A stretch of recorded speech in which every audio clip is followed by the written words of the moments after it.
hills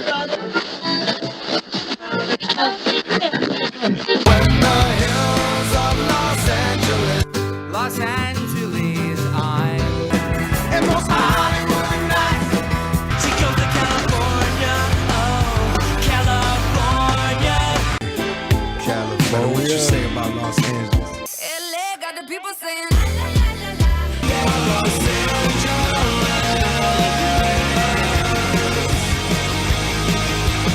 You're listening to Corner of the Galaxy on cornerofthegalaxy.com.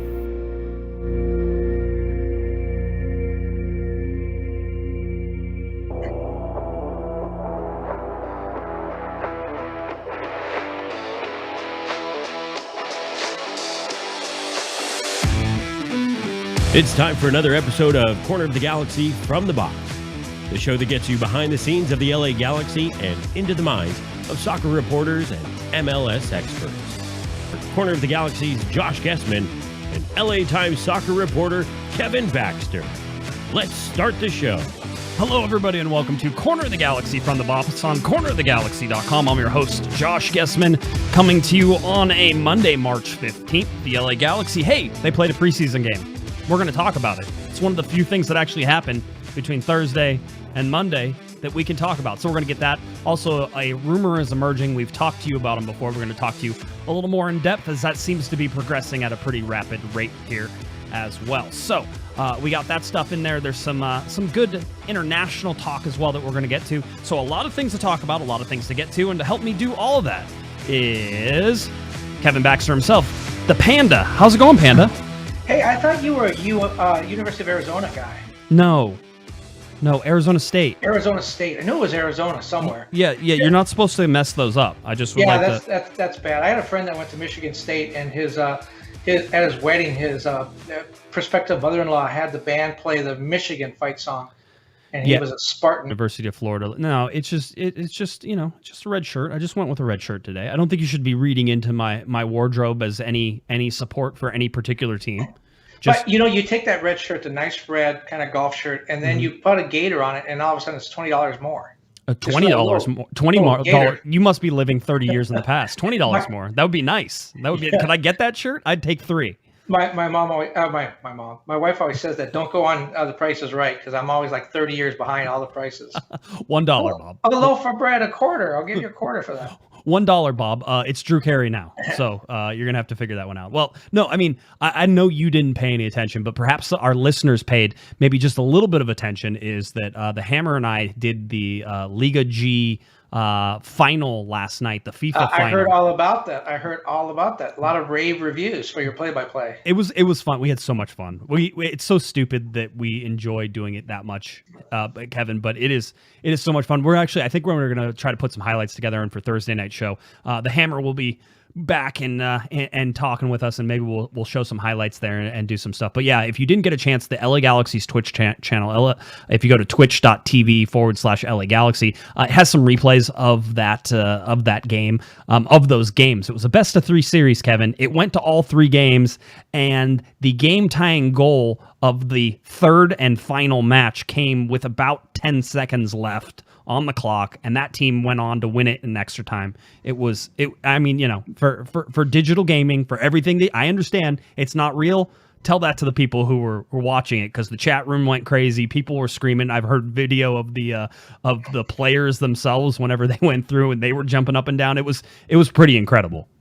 Well, did you do the Andres Contra goal call too, right? I do not. I really try not to. I don't know if I have a goal call. I've never done play-by-play. This is my first play-by-play. Hammer just comes in there, has a whole bunch of one-liners that he's zinging left and right, and I'm sitting there trying to keep track of where the ball is and who's playing it. And of course, they have gamer names, not like normal names. So I have to figure out what their gamer names are, how to actually pronounce those and sound intelligent. So anyway, if you didn't see it, we'll talk more about it on Thursday. But just had so much fun. Thanks to the LA Galaxy for letting Liga G stream that on their Twitch channel. That was a lot of fun too. So some good stuff. Some another hobby that I have. I was thinking of changing my LinkedIn page now. Professional play-by-play esports guy. Except that in order to be professional, somebody has to pay me, and I haven't seen that check yet. Are you a little bit surprised? I think we talked about this at the very beginning of the pandemic. We're now a little over a year into this thing. Are you surprised that the esports thing didn't really take off? And I asked that because Netflix went crazy, and all these, video services went crazy, and gaming was solid, but it didn't seem to me like it had a big boost from people being stuck inside without professional sports for a while. It had a huge boost. The NASCAR thing that got played was widely watched by millions of people, so that was big. The FIFA tournaments were pretty big. There was a boost there. There absolutely was. One of the things that got boosted was the entire computer industry because everybody was suddenly working from home. The shortage of parts that we currently see across the industry. Apple's having problems. I know there were some other software companies, just some stuff from my flight simming that I do. One of the companies that does a whole bunch of things says, yeah, we want to ship all our stuff, but we don't have like microchips. We don't have circuit boards. We don't have all the things that we're supposed to have because there's this worldwide shortage of things. So I would disagree. I push back a little bit. It did in certain circles, certainly e-gaming and some of those things just blew up. I think some of those home like tech support, people that come to your home or kind of the Geek Squad types, I think that took off. I know my cable package, I now have a esports NFL. Well, it's not NFL football. You can watch video game football on your TV, which I'm afraid it just. It's not for you. Once, I had it on once. My wife goes, "That looks like real football," and it does. But I don't. They're made up players. They're made up guys playing it. The play-by-play is not that good. Not like you and Eric. Oh yeah. And so I'm like, nah, I don't think so. No. I'll watch something real like The Office. I mean, the one thing that I can say about at least the pro league side of things for FIFA is that it's not just one guy versus one guy. It's 8 to 11 guys versus 8 to 11 guys. So. There's teamwork involved, there's strategy, there's passing, there's certainly skill, because let me tell you, I suck really hard at FIFA, and watching those guys play it at a level that they're playing at, I don't have that level. And I would say that most of these guys are recreational plus players. I mean, certainly they put in a lot of skill level, but these aren't even the professional guys that go, although I think some of these guys definitely could be if given the choice and chance to be. So it was just fun. You know where FIFA's big, or at least was? Baseball clubhouses. Guys play it all the time. Yes.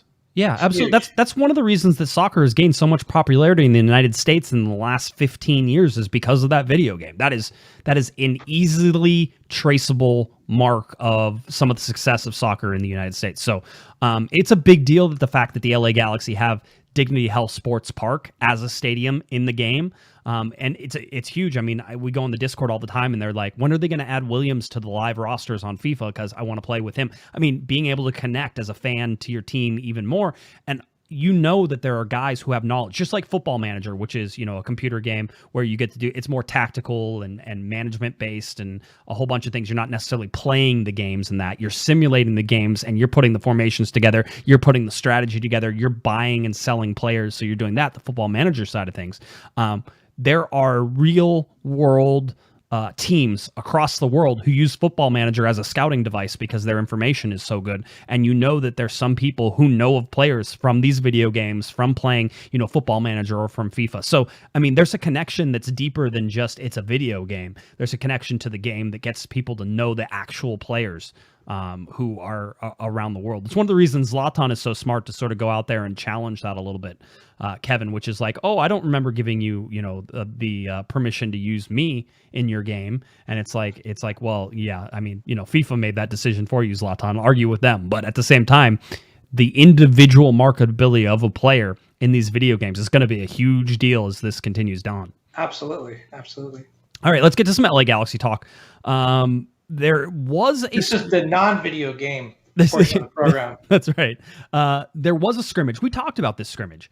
We said there was a super secret scrimmage that the LA Galaxy were going to play against Columbus. We told you that it was going to happen. We just didn't know when it was going to happen. At least I didn't know when it was going to happen. We saw some Instagram stories and some social media posts of some of the guys in the LA Galaxy traveling down to this game. They said off to San Diego, basically. And where they actually went, and we think we're pretty sure on this, is Chula Vista, which is the Olympic Training Center down in Chula Vista, where it looks like Columbus, who now has returned to Columbus, by the way. This was sort of their first stage of preseason, which was to be in Southern California, be at Chula Vista, to practice, to do these things. And then now they're back in Columbus, getting ready to head to Florida next. So if you're Columbus, you're doing a lot of traveling in a little bit of time. But we know that the LA Galaxy went down Chula Vista and played the Columbus Crew in some sort of scrimmage practice game. There was apparently a score kept. And the only reason we know any of that, Kevin, that any of the score was kept, is because by one Mr. Auggie Williams, Augustine Williams, who there he is right there. See, you say that, but you know that the majority of our listeners are listeners and not watchers, right? Well, they have to imagine. They have to, but then you should paint the picture with your words. There's Augustine Williams on the field playing against the Columbus Crew. As you said, the BMX bike track looks like it's in the background. The starting gate, for the BMX bike track down there at the Olympic former Olympic Training Center. You can't call it that anymore, by the way. Okay, former Olympic training. So they still got fields and everything. Yeah, absolutely. Right-footed shot by Big Auggie there. Actually, left-footed. You're flipped around. Oh, you're flipped around. I am. You're mirrored. So it was a left-footed shot, and apparently he scored. It was a 1-1 draw. The other goal scorer for Columbus, and the only reason we know is apparently this young man said that he scored, is Samuel Sarver, who's an academy kid, and he was the other goal scorer. So a 1-1 draw. We don't know if it was 320s, if it was 410s. We have no idea who played, who didn't play, what was looking at. We can tell you that it looks like the LA Galaxy wore their night navy, the digital glitch jersey with the white shorts and the blue socks, which is a nice look for the LA Galaxy. But looking at this, that's right. What could we really do to analyze anything in the preseason? Well, what we can do is we can talk about Auggie Williams. That's a good. I mean, that is the biggest thing, because you're talking about a guy who's on the bubble, right? This is a guy who's at Galaxy 2, who was a standout last year for Galaxy 2. Let's talk about him. He's a 23-year-old. He's from apparently from Sierra Leone, right? He last year 13 matches, 9 goals. The year before that, played for Galaxy 2, played 30 matches, only has 7 goals. So he's actually stepping up his production. He's 23. He at one point apparently was part of the Timbers organization, I think. Yeah. He's stepping up his production. He is a big guy, 6'2". When you think about the Galaxy attack, there really aren't any big people up there. I mean, he at 6'2" is not huge. He's not Zlatan, but he's bigger than anybody else I think the Galaxy have playing up front. And so when you look at the Galaxy up front, do they bring Ethan Zubek back? What about Kai Koreniak? Is this the guy who's going to take their spot? I mean, I don't think anyone's going to expect Auggie Williams to start, but he's certainly a guy that's in the mix for being one of those first guys off the bench. And if he can, he's tall. We don't know if he plays in the air, but remember how effective Alec Gordon was because of his height, his aerial ability coming off the bench just changed the way the Galaxy plays. If this guy has that as part of his game, as Koreniak did at the end of last year, he could be a real find. Yeah, he could be. I mean, if you watched any of the G2 games last year, he was a dominant force on Galaxy 2. He was their goal scorer. He was their leader. He was the guy who was relied on to score goals, and he did at a pretty good clip for a shortened season. He did very well, Kevin. So, I mean, for me, looking at what he was able to do, this was a guy who, through the stretch last year, we were sort of saying, hey, Chicharito needs help. Why don't they move Auggie Williams up before they freeze the rosters? Because he's somebody who could help them. And they should be able to. I believe, and I went back and looked, he does not take up an international slot. So he is more than capable of just being shifted up to the senior team. He's also one of 2 Galaxy players who are currently playing, or Galaxy 2 players who are currently playing up with the senior team. The other one is Mauricio Cuevas.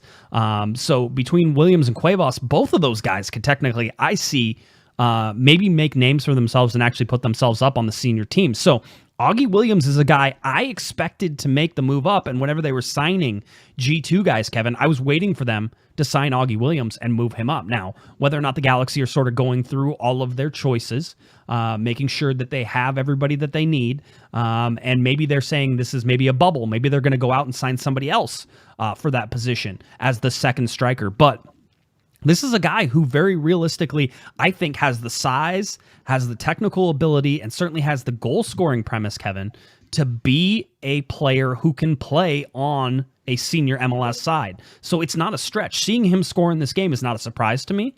It's something that, quite honestly, I expect from him. And so, scoring a goal for him right now, he has that drive for me whenever I watch him. He has that special thing that you look at guys and you say, this guy's hungry, and it doesn't matter sort of what level he's playing at. he can succeed because he's hungry for it and he wants it. Auggie Williams wants it. And so, in my mind, the LA Galaxy could do a lot worse than bringing Auggie Williams up to the senior team and giving him a shot to be a backup, to maybe possibly pair with Chicharito at certain times in certain formations. There's some yin and yang there, right? Because you have Chicharito, who's smaller, who sort of likes to play off the ball, who needs good passes to sort of find space, and Auggie Williams, who can be a dominant force, both holding the ball, sometimes in the air as well. So he is a guy who could fill, I think, a need for this. So seeing him score, that's going to put some pressure, I think, on Dennis Ciclosa, Greg Vanney to sort of continue to look at him. And if he's making the most of those minutes, Kevin, you could see him on the senior MLS team. I'd like to know more about the scrimmage, though. I'd love to know who played in goal, for example. Probably, I guess a lot of Galaxy 2 people. I mean, you're not going to take John. I mean, I would expect that everybody, one, team building, two, I imagine that pretty much everybody on that roster got like 20 minutes. That's what I see early in the preseason, like 320s or 420s to make sure everybody plays. And I'm sure Vanney and Porter were sort of going back and forth, and they already had it figured out how they were going to rotate everybody in. But it's just, again, to break up the training. You can play against each other all you want, but it's different whenever there's guys on the other side who are competing for spots and you're competing for spots. And then, the intensity gets ratcheted up, and it seems like both Porter and Vanney wanted that to happen. So in my mind, everybody went. Yeah, I would still like to see some more about that. I mean, the pairings too. Who's paired with who? I know you want to get everyone comfortable with everybody else, but there are certain pairings of guys that are going to play together. And this is probably where you want to start that. You don't want them learning a guy and then all of a sudden playing with somebody else. Yeah, no, it's at this point, yeah, you would expect that at least there's, like you said, pairings. It may not be a full first team lineup, which we see sometimes, right? It's not a full first team lineup. No, you want the two center backs together. Exactly. And that kind of stuff. Exactly. Or you put, a right back with a right midfielder that are going to play together, and you need that to work. And so those types of things, so you can start putting that together. But, there's guys who are missing too. Julian Rajo is missing. I believe that that Jonathan Klinsmann is still missing just because of concussion protocol from his bounce out of the U.S. men's or the U.S. U23 pre-Olympic qualifying that he got a concussion, had to pull out of that. And so there's some guys who are missing. This is not a complete lineup. I heard Grand Sir, who got signed last week, finally, after a couple weeks of us talking about him. I don't believe he's in the United States still. I was trying to find that out, and from the best of my information, at least early on, is that he's not here yet, but that could change very soon. He has to get his visa. Then he has to go through the quarantine issue. So, I mean, the longer that drags out and sort of muddles around, Kevin, the harder that is to get him in and acquainted very quickly, because we know with the quarantine, it's 7 days with a negative test. If there's no negative test, then it's 10 days, and we'll see if those even change and get shortened, just in terms of how the CDC and the state of California is sort of trying to do stuff as well. So Grand Sir still needs to be put on there. There's still no left wing, right? Cristian Pavon, no left wing. That's the LA Galaxy still out there. So there's some holes in this. There's no defensive midfielder that Vanney said that he wanted to go out and get yet either. So there's a lot of holes still left in this lineup, but you want to start developing some of that chemistry. Well, yeah, you talked a couple of weeks ago about how this lineup was full of holes. It was more holes in the lineup, and certainly it filled in a lot of those. Vanney would not have gone so on the record so strenuously that he was going to get a holding midfielder unless they were pretty close to one. I mean, he never mentioned he's going to get like a second striker, or he's going to get another center back, or going to get a winger. He mentioned specifically, we're going to get a holding midfielder because that is going to free Jonathan Dos Santos up. So I think that one's probably pretty close to, I don't know who it is, but I just the fact that he was so adamant about it, I think they probably have a pretty good idea where they're going. By the way, people have asked about Jonathan Klinsmann and, what a bad break. He went away with the national team. That's a reward. Then he gets hurt. Does it set him back? I actually talked to Kevin Hartman, who's now the goalkeeper coach, and he didn't think it did. And the reason he said that is he goes, I don't know Jonathan Bond. We haven't seen Jonathan Bond yet. I, as the goalkeeper coach, I need to work with Jonathan Bond. I know Klinsmann. Yes, I wasn't the goalkeeper coach last year, but I watched all the games. I was in training. I know Jonathan Klinsmann. So I think anyone who thinks that maybe he's a little bit behind because of that, I think Hartman feels like he's very comfortable with knowing what Jonathan Klinsmann can do. He probably would have been using this time to work closely with Jonathan Bond anyways. So I still think that this is a two-man goalkeeper battle, and I don't think Klinsmann is is put too far behind a little bit, just fitness wise, but I don't think he's too far behind just because he's missed some time with the concussion. I mean, that's an injury for a goalkeeper that can be very bad. We saw Petrocek with the helmet and all that stuff. That's going to be a problem that, he's going to have to take care of before he can start talking about whether he starts or not. Yeah, again, a lot of different things that are sort of going on. I wanted to talk to you though about Grand Sur and Samuel Grand Sur coming in, and we talked about it a bunch on Thursday's show about the 3-year contract, which we had known and knew of, but we didn't know about where the option was placed. And I sort of assumed that the option would be placed at 2 years plus 1, and that would be the option there. And instead, we got 3 years plus 1, so a club option for the 4th year. What do you think about that move, Kevin, for a guy who has not played a whole bunch of minutes recently? Yeah, hasn't played a lot for the last year, over a year, since COVID, even though he was with a French team the whole time. The contract stuff is interesting because we're seeing that a lot. The standard MLS contract until just very recently was 2 plus 1, 2-year contract, 1-year club option. And it's important that it's a club option because they can own the player for that 3rd year. Have to sign him, but they own his rights for that 3rd year. The player doesn't have anything. If the club can let him go and the player has can't do anything about that. So now we're seeing 3 and 1 or 2 and 2. Jonathan Bond has a 2-year contract with 2 option years, club option years. So I'm not sure where this is coming from, and I'm not absolutely sure that it goes beyond the Galaxy, whether this is a Galaxy thing. Right. They have signed some long-term contracts. Jonathan Dos Santos essentially was signed for 5 years. We don't know whether that was 2 contracts or 1, but essentially it's he's signed for 5 years. Where that's coming from, I mean, there is such a roster churn in MLS because of the salary cap. Guys get raises from year to year, and the salary cap, builds up, and you have to get rid of guys. So whether the Galaxy have some long-term strategy here, whether the finances of MLS dictate this when you bring players over from Europe, I mean, I don't think Julian Araujo's got a contract like that. It seems to be the imported players, the ones coming from Europe, are getting these longer-term contracts. To me, that makes sense. If I'm coming from Europe, I want to make sure that I'm set for a couple of years, that I can buy and not rent because I'm going to be here for a little while. Right. So that makes sense. But I don't know. I think this is a little bit of a gamble. It looks like Grand Sur is a really good player, but he hasn't played for a year, so we don't know. Why did he play for a year? And did he lose anything in that year that he took off?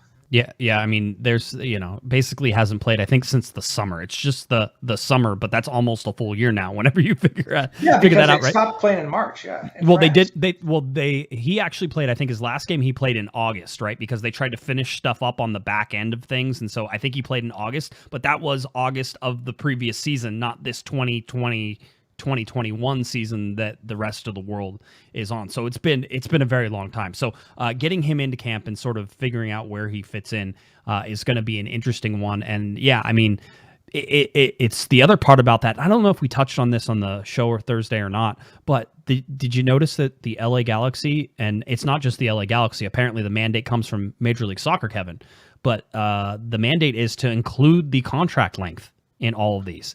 And I think that's super interesting. I think this has to relate to the Kaku deal that's going on over in New York Red Bulls, right? Because basically they say they have a contract with Kaku. He and his agent says no, they didn't, and he went and signed, I think, for a team in the Middle East. And so now there's an argument over whose contract is what. And guess what? MLS never publishes how long contracts are out, and so really there's relatively little to sort of back them up besides the actual contract, if that's true, right? And so in my mind, this is MLS protecting itself, but at the same time, it benefits us greatly. So what I did was, as soon as, and I think we did talk a little bit on Thursday, so I said, well, if you're telling me all of the contracts, what these guys are, and the new ones, well, then I want the contracts for the guys that you signed earlier this year and you didn't provide that information. And while you're looking that up, give me everybody's contract. If you're going to put everybody's contract, give me everybody's contract. And they're like, well, they'll probably say it's not grandfathered in. I'm like, that's fine. Let them say that. But at least make them have to make that statement, which is it's grandfathered in and we're not going to give you any more information, because it's stupid now that you're giving us all the contract information for you to say, but we're not going to tell you what happened before. But that's pretty much MLS whenever it comes to some of these things. If your theory is accurate, it is really interesting, because basically what we've been saying, and not just you and I, but all journalists have been saying for a long time, be transparent. if you have nothing to hide, be transparent and let everybody know this stuff. And they said, no, we can't do that. Now they're saying, oh, we need to be transparent to save us from ourselves. Yes. If you had listened to us from the start, we wouldn't be in this problem. But going back to Grandsir, I mean, when you look around, he was with Strasbourg, Monaco, Brest. He's been with 3 teams, I think, in the last 4 seasons. When a guy moves around that much, generally it means one of 2 things. It means the guy is really good and just can't find a place and everybody wants him. Right. Or it means he just hasn't fit in. And the team he had said, you're expendable. We're going to let you go. I guess we'll find out which one it was, but he's a guy that has not been able to find a home. And I think that's a little bit worrisome, especially, he's still a pretty young guy. Well, I had heard that the reason, one, he was on loan, right? Monaco got him, and then they loaned him out for a whole bunch of things. One of the reasons that I've heard that there was an issue with him is that he and the coach didn't get along. For whatever reason, I think a new coach got brought in, and they just never saw eye to eye, and he was never in their lineups, and it just wasn't a decision that was ever.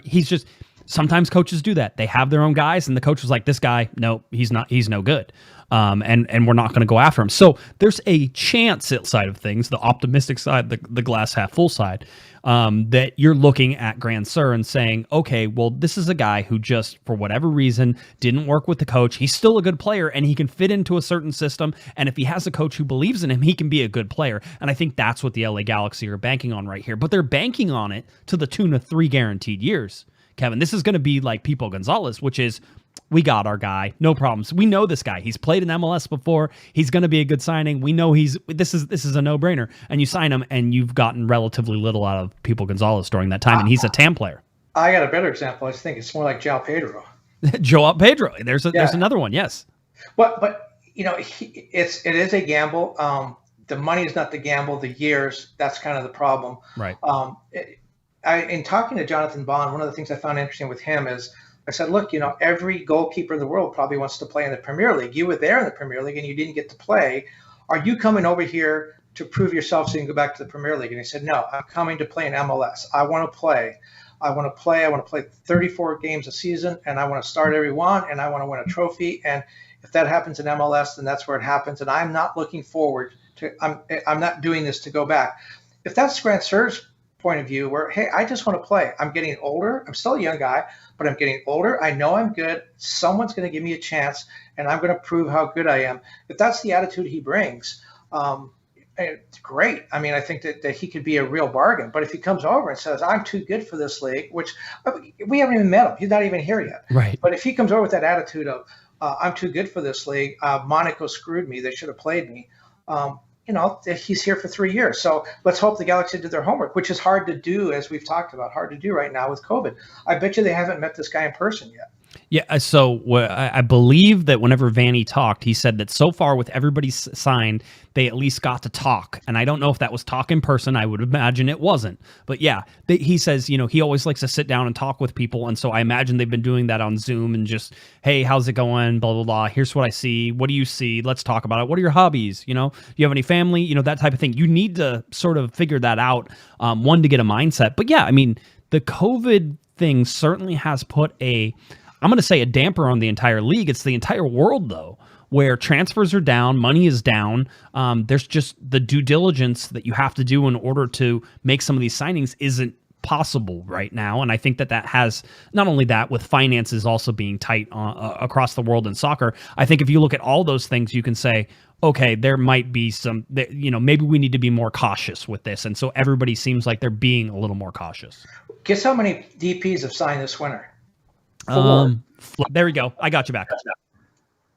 Am I back? Yeah, you're back. There you go. All right. So like you said, whenever you look at the designated players, and you had asked me to look at something for you and sort of take a look. I know where you're going with this, but with the DPs and everything that are coming in, there's been a real lack of designated players. Yeah, well, there was, like I said, 4 signed this offseason, but only 2 of them really signed in the winter.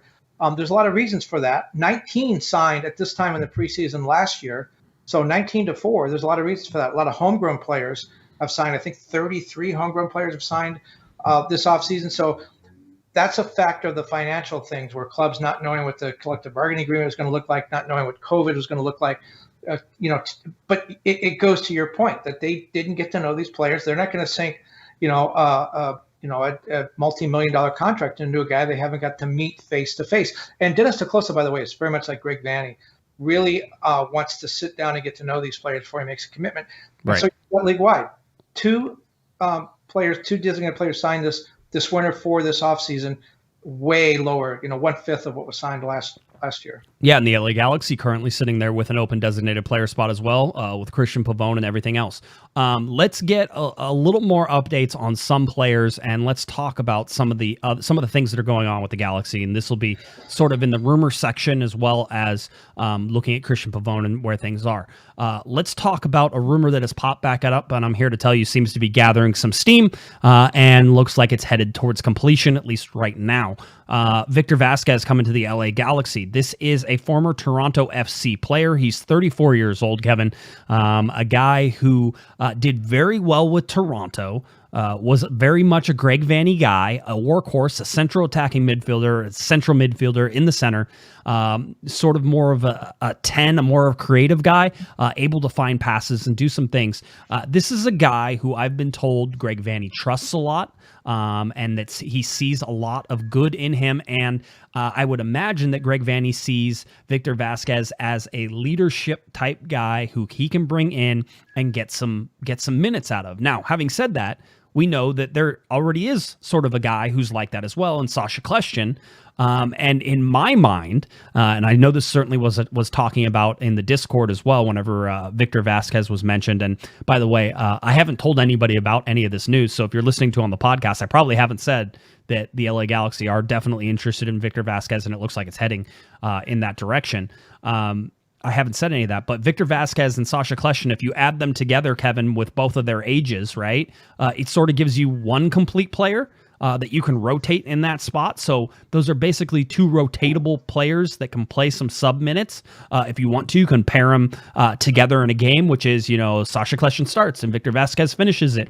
But for the most part, this is veteran leadership. And I have to imagine, looking at the history of Victor Vázquez currently, after he went away from Toronto FC, he ended up having to go to the Middle East. He played for Al Arabi, and then also Salal, and then went to the Belgian league in 2020, Eupen, and he got 1 appearance there, 9 appearances with Salal, 7 with Al Arabi. So you're looking at a guy who has not played a bunch of minutes, who has not gotten a bunch of time, who went away from MLS and now likely is coming back to MLS to play for his old coach, Greg Vanney. A lot of questions here. Here's a guy that goes to the Saudi Arabian League, not exactly the Premier League, not playing a lot. Goes to Belgium, not playing. Why isn't he playing? Is he injured? Is he just not any good? There are questions there. 34 years old. You said he is essentially Sacha Kljestan, maybe not even as spry as Sacha Kljestan, who's a year older but played a lot last year. So I have a lot of questions about this one. I like the Greg Vanney connection. Coaches always want to bring in people that they trust. I'm sure this is going to be Vanney's guy in the dressing room. Everybody knows Sacha Kljestan's a stand-up guy, Jonathan Dos Santos, but Greg Vanney does not have a personal relationship with them. This is his guy in the dressing room, and everyone's going to know that when he comes in. Let me just bounce something off you. I know you're going to shoot this down before I even finish my sentence, but No. Might this be – I know he's a creative attacking midfielder. That's what he has done when he played regularly. Might this be our holding midfielder No. at 34? Yeah, he could be. Maybe they want to play him out of position, but if you're getting a guy who is going to specialize in something at 34, you're a specialist, unless you're Zlatan Ibrahimovic, right? At 34, you're a specialist. You haven't played a lot. Maybe that works in the Galaxy's favor. Maybe that means that the legs are certainly there and ready to be willing and run and that type of thing. But in my mind, if you're bringing in a guy who is 1, veteran leadership, and 2, sort of a specialist guy, you're bringing in for a reason. Greg Vanney sees a fit somewhere in there and he trusts him. Then you're probably bringing him in to play his position. Could it be that he's a defensive midfielder? Maybe Vanney says, you know what? I watched him play and he would make a great defensive midfielder and this is my project. Absolutely could. It'll be interesting to see if this deal moves forward and possibly there's a signing by Wednesday. We should mention the LA Galaxy have scheduled a media conference call for Wednesday. Right now, we're only expecting Greg Vanney to talk, no players. I think we're going to get some new players possibly next week. Some of the new guys coming to the team, they'll finally be indoctrinated into the press on this one. But it'll be interesting to see if we can get that far with Greg Vanney and ask him about Victor Vázquez and possibly where he would fit into this team. So I'm not surprised. Here's the thing, and I was told specifically, we have to go back and let's compare, Sebastian Giovinco, Kevin, right? Because the Giovinco rumors were all over the place. And I got told specifically that Giovinco is a great guy, a great talent, but his best years are behind him. And it doesn't make a lot of sense for us to bring him in. And then you could go and sign Victor Vázquez. You might say that, well, clearly your source knows nothing, Josh, or they see them as two different players, right? They see Sebastian Giovinco as a more expensive investment, more difficult to get back into the league, right? There might be a whole bunch of mechanisms you'd need to get in order to get him back into the league. And I think you're seeing Victor Vázquez as a guy who this is his last stop, right? He's got 2, maybe 3 years left in trying to play soccer. It didn't go well with him over in the Middle East. It didn't go well for him in Belgium. And this is his last chance. This is his respite. And he's not an expensive player. I would have to imagine he's not overly expensive to bring back to MLS and fit into this. So if I'm making the argument for Victor Vázquez and you want to compare him immediately with Giovinco, I'll say they're not apples to apples on this. I think they fit and they're the same in terms of age, Kevin, but in terms of cost and risk and a whole bunch of other things, to me, it feels like Greg Vanney probably has more trust in Victor Vázquez to get what he needs out of the dollars that he's spending. Well, and here's another thing I'm going to double down on my theory, which is probably absolutely wrong. But I had a conversation with Greg Vanney earlier where he talked about Michael Bradley, and the Michael Bradley that he got when he went to Toronto was a much more of an offensive player, was a more creative guy, was a guy that got involved in the attack. Now Michael Bradley is the point of the triangle. He's back as more of a defensive midfielder. He's playing in front of the back line. That was a transition that Greg Vanney took Michael Bradley through and was very successful. I think Greg Vanney would tell you. Is it possible again that this is what he has in mind for Victor Vázquez, a guy who was an offensive, creative midfielder, and now he wants to drop him back to sort of help play the ball out of the back? I mean, I'm not saying he doesn't become, he's not going to be a creative attacking midfielder. He's just going to do it from a much deeper position. He's going to be part of the buildup as opposed to part of the finish. I don't know. I mean, I'm trying to marry that thing of here's a guy that doesn't make a ton of sense given his age and everything. It does right. The Vanney connection, and then Vanney's promise. Oh, we lost you again. Yeah. Try to fix your mic and I'll go on. I think it popped back in there. So, but yeah, no, I mean, you look at Greg Vanney, you look at what he's trying to get out of Victor Vázquez. Again, I don't know that I'm disagreeing with you in any of this, Kevin. I don't know that I see any major issues with what has happened, with Victor Vázquez and with Sebastian Giovinco and all of those things. I guess I'm more on your side than probably you think I am, which is there's a lot of question marks on this. Yeah, I'm just trying to make it add up. And with Vanney promising a defensive midfielder, this is the guy this is clearly his guy. I mean, I don't think Dennis Nicolosa was just sitting there one day saying, "Hey, how about Victor Vázquez? What do you think about him?" Vanney promising a defensive midfielder. This is his guy. This is probably the one that he thought he had in his back pocket when he signed the deal to come coach with the Galaxy. I don't know. Kind of adds up. It might be something to that. It's again an interesting little turn. We've been sort of monitoring Victor Vázquez. There were some hints and some rumors. I wasn't able to sort of put anything together. I am putting stuff together now. I'm telling you that the LA Galaxy look like they're in advanced talks here, and this seems to be headed towards that finish line. I don't have any more information than that, so we'll watch that and sort of see how that comes. I was told today there's absolutely more signings coming. I think that there's more beyond this one as well. There still seems to be. One is because, as we mentioned earlier, there's no left midfielder right now. You can bring Kai Koreniuk in there if you want to play him at left mid.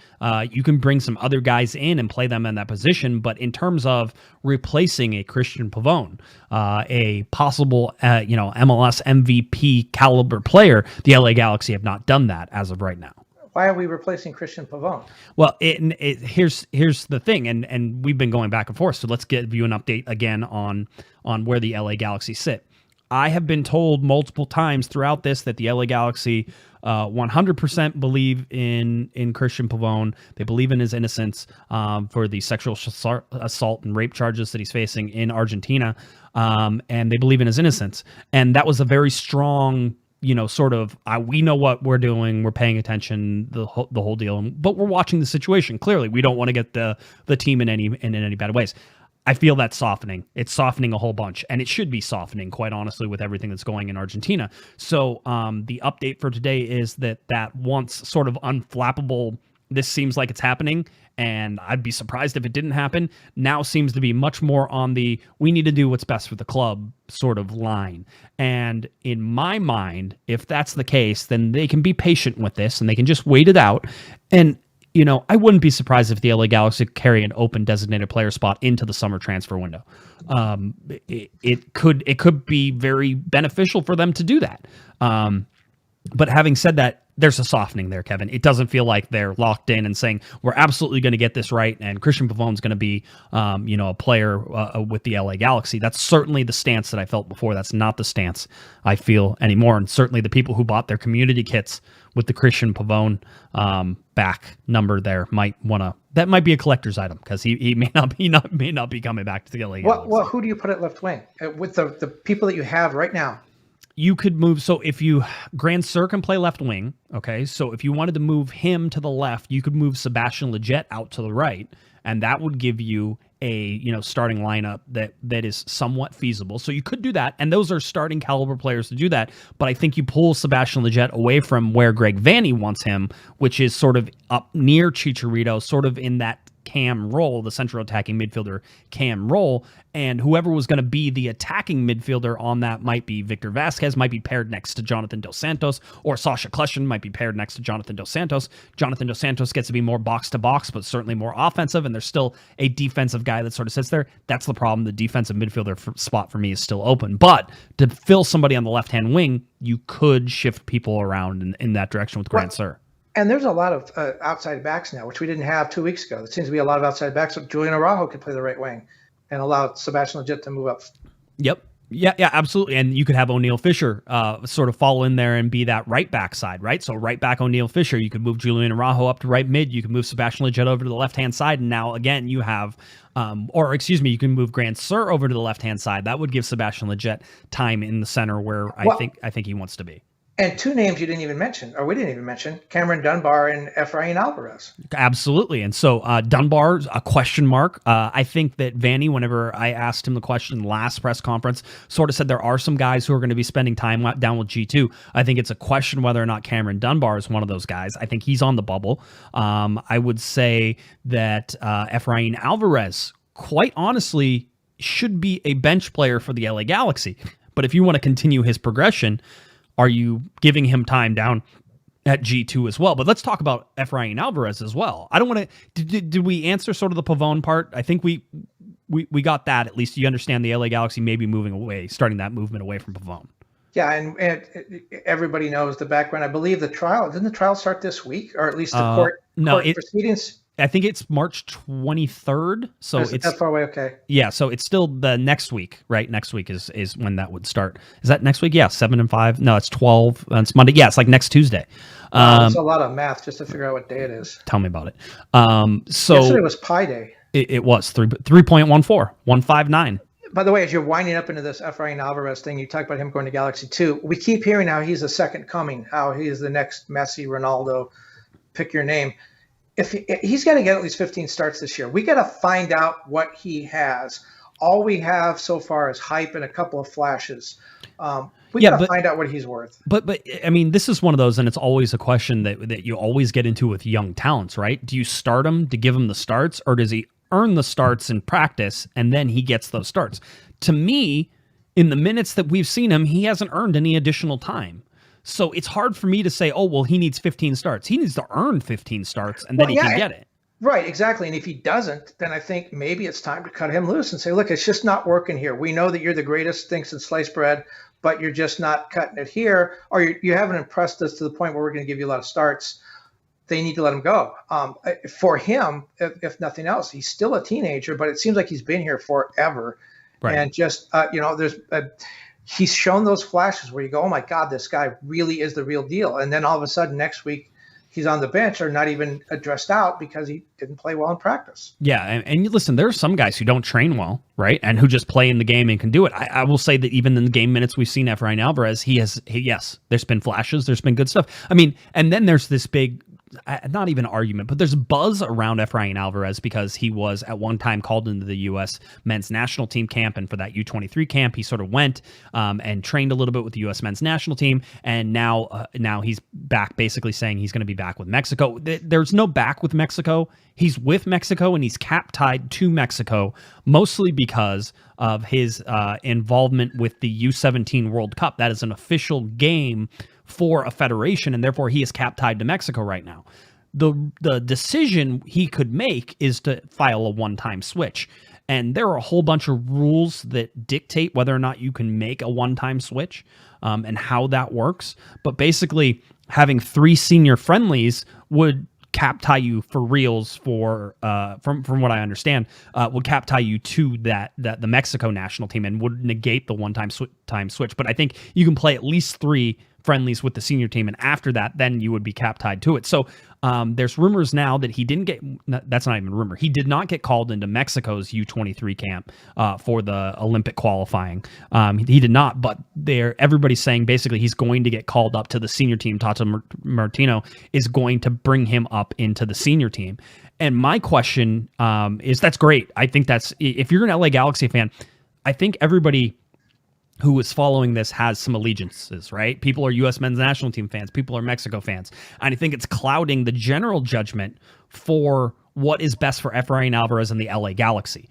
And what's best for him in the LA Galaxy, Kevin, is that he gets senior team international experience, whether that's with the U.S. or whether that's with Mexico, and that he continues that development. International soccer is a different game than playing in Major League Soccer, and so you want to see him do that. And even if it's not a successful stint for him with Mexico, that still benefits the LA Galaxy in getting him that experience.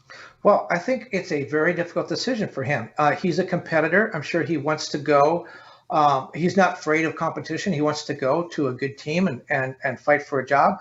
But I mean, look at he's a teenager still. Look at the American talent pool, especially at his position in the midfield with, Pulisic and Gio Reyna and now Hoppe coming up. And they're just loaded at that position.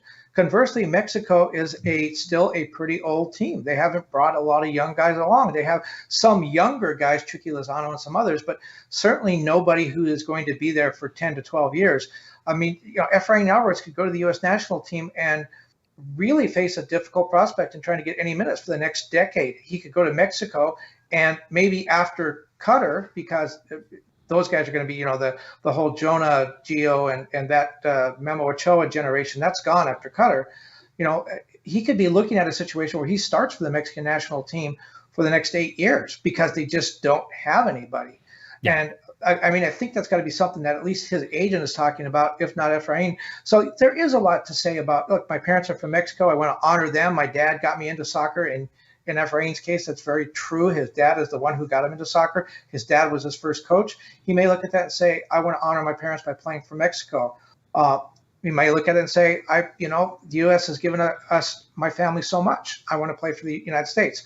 But aside from all that, what he wants to do is play. Yes. That's the important part. And he's going to play in Mexico, and he may not play in the U.S. Yeah, I think right now Mexico is the better chance for him. I don't know. I mean, if we're being serious, the senior Mexican national team is going to call up a borderline bench player for Major League Soccer to play in their senior teams right now. That's what we see from Efrain Alvarez. There's lots of promise, not going to deny that. But from what we've seen from him on the field, he's a bench player in Major League Soccer right now.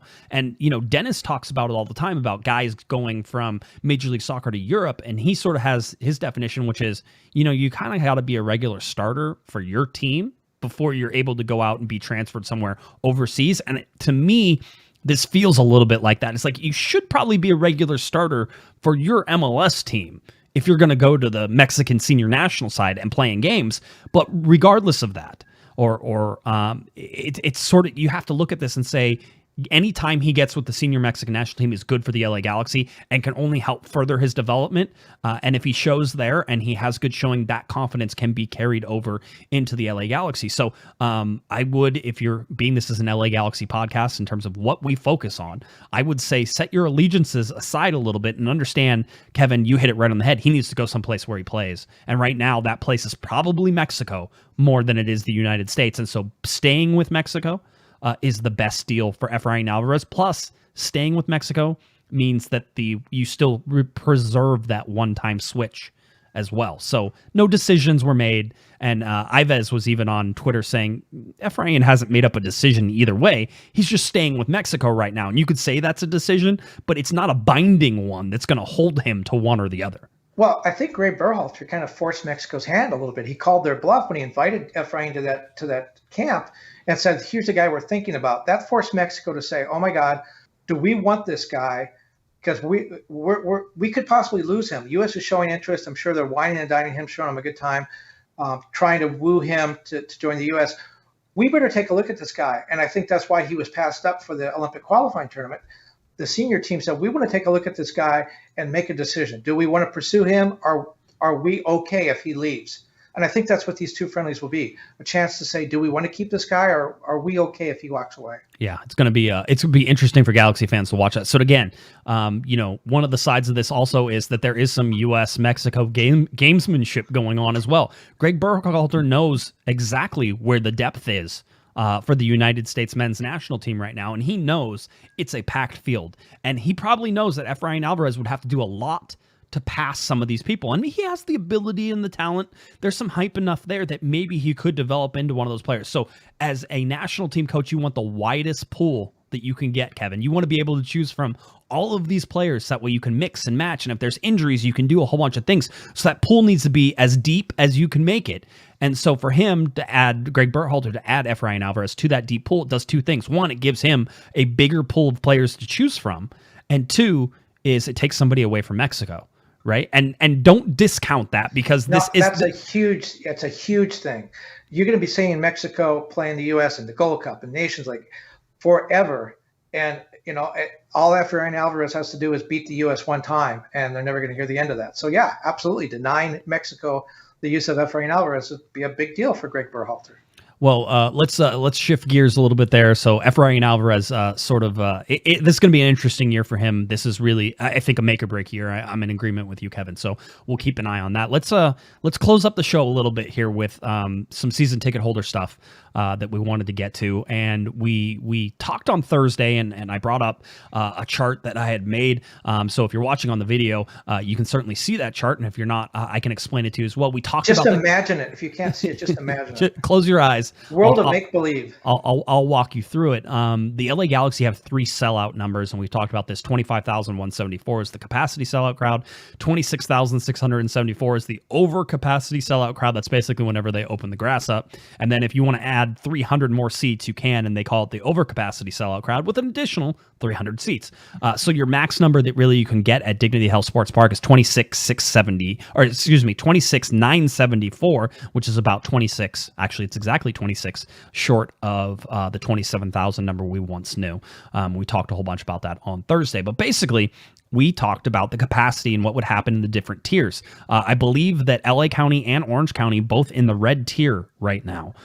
So that would allow a capacity on April 25th. Did I get it right? Yeah, April 25th of anywhere between a little over 5,000 to almost 5,400, depending on which of those numbers that they use. But we were talking on Thursday night with Sophie, and if you missed that episode with Sophie, you missed the Greek Madonna. You're going to need to go back and definitely catch that one. But we were talking about how, what was the plan for the LA Galaxy in terms of getting people back, and we don't know that full plan yet, but we're starting to get little inklings. And I've had some people email me and sort of tell me what was going on with their tickets and how they're talking to their ticket reps and a whole bunch of things. And so we do have some listeners who are in the premium side of things, and so I got to sort of find out what they're doing, at least with the premium tickets.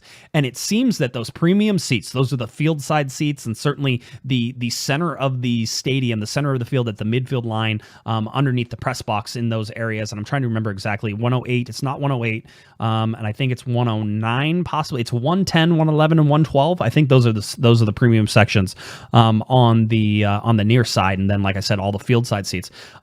It seems like they're going to give, as quite honestly I expected them to, so this is not a surprise. It feels like they're going to give those premium owners, the premium seat owners, some sort of priority to get them back into the stadium.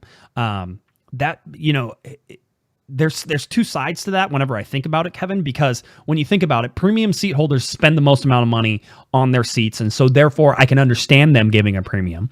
One is the LA Galaxy want their money, and in order to get their money, they need to at least be in the stadium. But that also means that those premium seat holders also have the most amount of credit built up, right? Because they pay the most for it. So, you know, going to games will sort of tick down some of that. So for me, it's like, yeah, that makes some sense that premium seat holders are going to get some priority because they want to start chipping away and actually earning some of that money back that the LA Galaxy are currently crediting all season ticket holders. So it seems like but you're not going to be able to fit everybody. If all the premium seat holders said, oh yeah, we want to be there, that you're not going to be able to fit, you know, I don't think all of them in similar seats, right? We're expecting that people are going to be close to their seats, not necessarily in their seats, but somewhere similar to their seats. Well, I think some people could be in the second deck. Yeah. Yeah, I mean, you have to have social distancing. You're taking 5,400 people almost and putting them in a 27,000 seat arena. You're not going to put them all in one section. We're not going to fill the Victoria block and leave the rest of the stadium open. Right. So people will be moved about.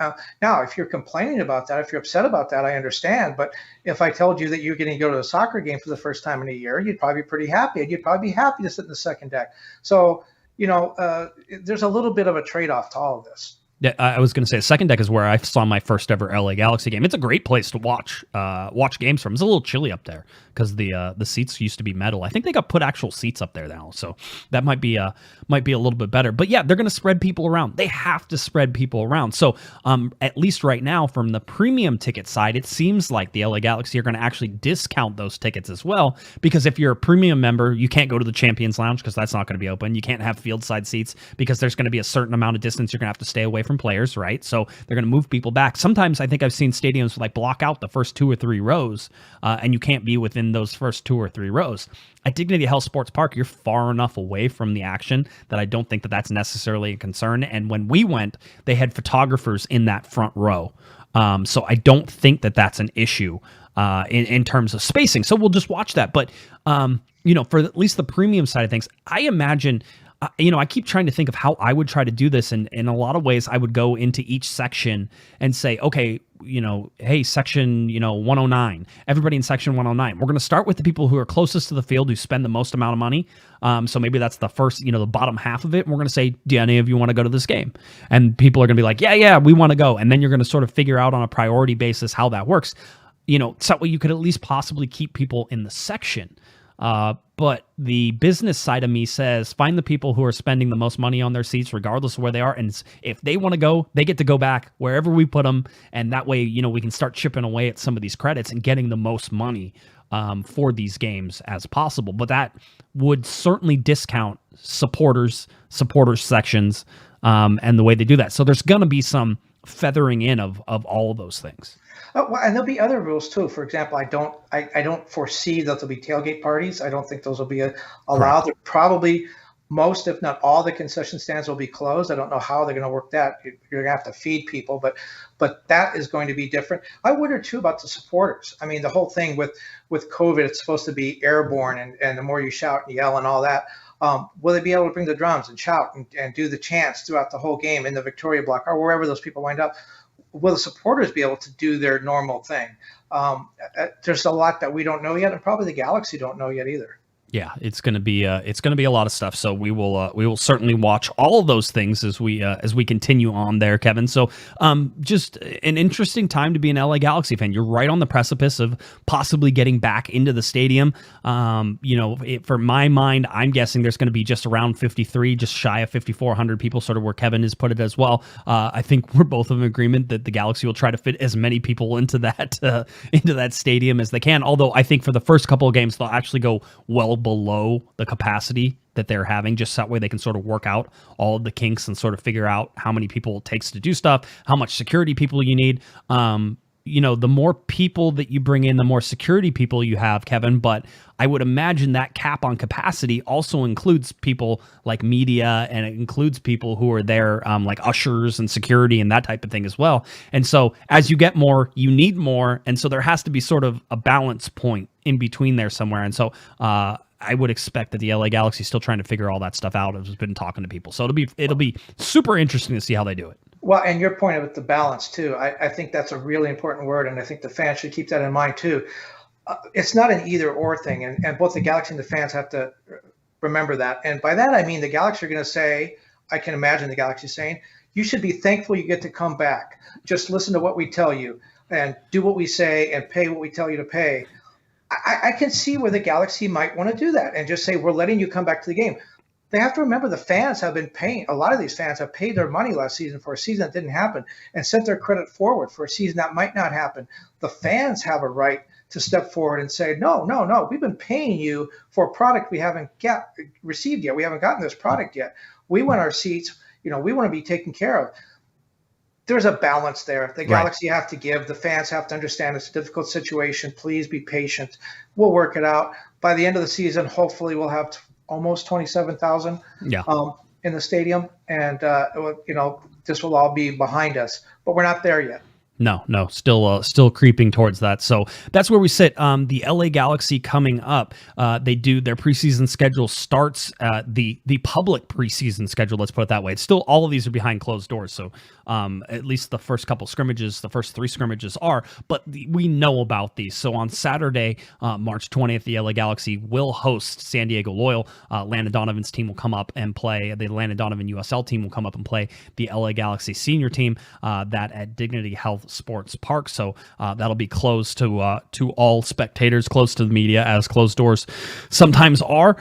So you'll have that, and then they start kicking into 2 matches with New England on March 27th and Wednesday, March 31st. Both of those New England games will be televised in some point. Spectrum Sportsnet, LAGalaxy.com will have those, and then they'll head to Tucson in April 3rd, April 7th, and April 10th, playing Sporting Kansas City, Colorado Rapids, and Real Salt Lake. We know one of those games right now definitely going to be streamed on LAGalaxy.com. There are 2 to be determined, and I feel, at least fairly optimistic that they're going to get one of those 2, possibly both of those 2 that are TBD right now to be broadcast as well. So we'll see how all of that goes. You just slid right past you just buried the lead there. We're going to have the Galaxy playing Landon Donovan and then 2 Bruce Arena games back to back. Yeah, I mean, I don't know. Maybe I'm just not impressed. That doesn't impress me very much, as Shania Twain History. once said. It's history. Yeah. The tradition.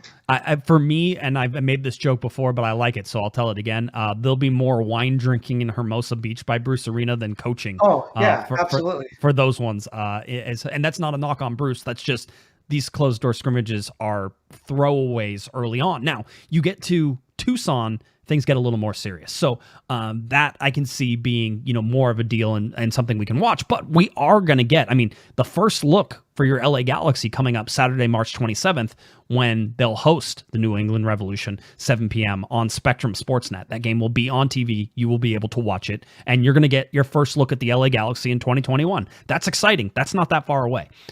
So again, first scrimmage coming up this Saturday against the San Diego Loyal, and then a week later, it'll be Saturday on Spectrum Sportsnet, 7 p.m. Pacific time against New England Revolution, and they'll do it again on Wednesday, March 31st. So some preseason games coming up, some actual competition, some games. People will get to kick each other. They'll get to yell at each other. It'll be a good time. We're getting closer, Kevin. We are.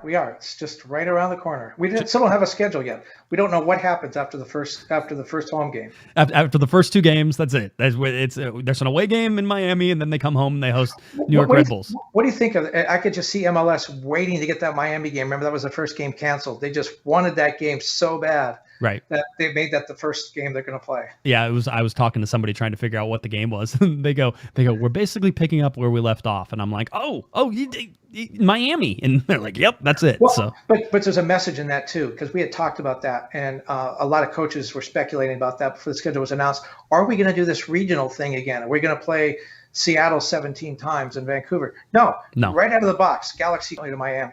Yeah, and it's at the very beginning, which is good. And then they host a team that comes across the country to play them with the New York Red Bulls. So the regionalized thing got thrown out of the window. This seems like MLS is going to treat this as a quote-unquote normal schedule this year. Well, except the 3 Canadian teams being in Florida. Two of them, and it was one in Utah. Yeah, and one in Utah. Except for that. Utah is the Florida of the West. That's what I heard.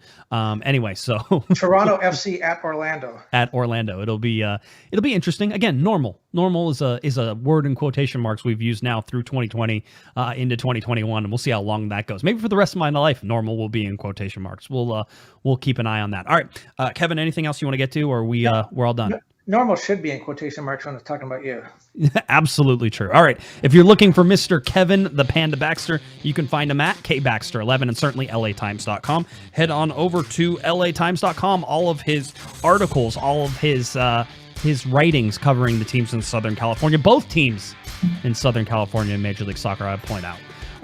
So go to latimes.com. For that. If you're looking for me on Twitter, it's at Guesman, JGUESMAN, and of course at Galaxy Podcast. Cornerofthegalaxy.com, that's where you can find us, and head on over to all of that for your podcasts, your videos, all that stuff. We'll try to post some highlights of that Liga G final as well. All right, for Kevin the Panda Baxter, I'm Josh Pato Guesman. You've been watching and listening to Corner of the Galaxy from the Box on cornerofthegalaxy.com. Have a great one, everybody. You've been listening to the Corner of the Galaxy podcast on cornerofthegalaxy.com.